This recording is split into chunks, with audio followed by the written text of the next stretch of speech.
థియేటర్లకు ప్రేక్షకులు రాకపోవడానికి ఓటీటీలు ప్రధాన కారణమని ఇప్పటికే నిర్మాతలు అర్థమైంది. అందుకే అంతకుముందు చేసుకున్న ఒప్పందం ప్రకారం సినిమా రిలీజ్ అయిన 8 వారాల దాకా ఓటీటీ రిలీజ్ కాకుండా చూడాలని అనుకుంటున్నారు. అయితే కొన్ని డిజాస్టర్ సినిమాలు అలా రిలీజ్ అయిన 20 రోజుల్లోనే ఓటీటీలో దర్శనమిస్తున్నాయి.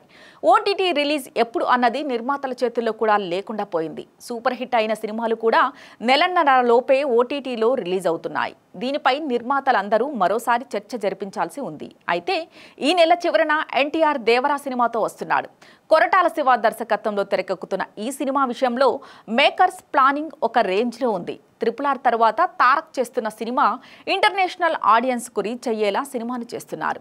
సెప్టెంబర్ 27న ఎన్టీఆర్ దేవరా రిలీజ్ అవుతోంది. అయితే వెండితెర మీద తారక రాముడు వస్తున్న అదే టైంలో బుల్లితెర మీద అదే డిజిటల్ స్ట్రీమింగ్ నాని సరిపోదా శనివారం వస్తుందని టాక్. నాని లీడ్ రోల్లో వివేక ఆత్రేయ డైరెక్షన్ లో తెరకెక్కిన సినిమా సరిపోదా శనివారం. ఆగస్టు 29న రిలీజ్ అయిన ఈ సినిమా సూపర్ హిట్ కలెక్షన్ తో దూసుకెళ్తుంది. మధ్యలో వర్షాల వల్ల కాస్త జోర్ తగ్గినట్లు అనిపించినా సినిమా అన్ని చోట్ల ప్రాఫిట్ తెచ్చిపెడుతుందని అంటున్నారు. అయితే సూపర్ హిట్ అయిన సరిపోదా శనివారం సినిమాను కూడా ఈ నెల చివరనే అంటే రిలీజ్ అయిన నెలలోపే ఓటీటీ రిలీజ్ ప్లాన్ చేస్తున్నారట.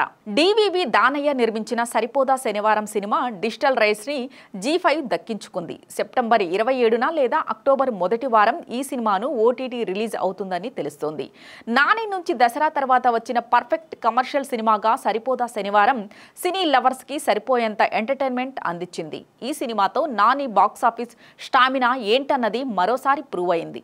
సో థియేటర్లో తారక్, స్మాల్ స్క్రీన్ పై నాని ఈ ఇద్దరు కూడా ఒకేసారి తెలుగు ప్రేక్షకులను ఎంటర్టైన్ చేసేందుకు సిద్ధమవుతున్నారు.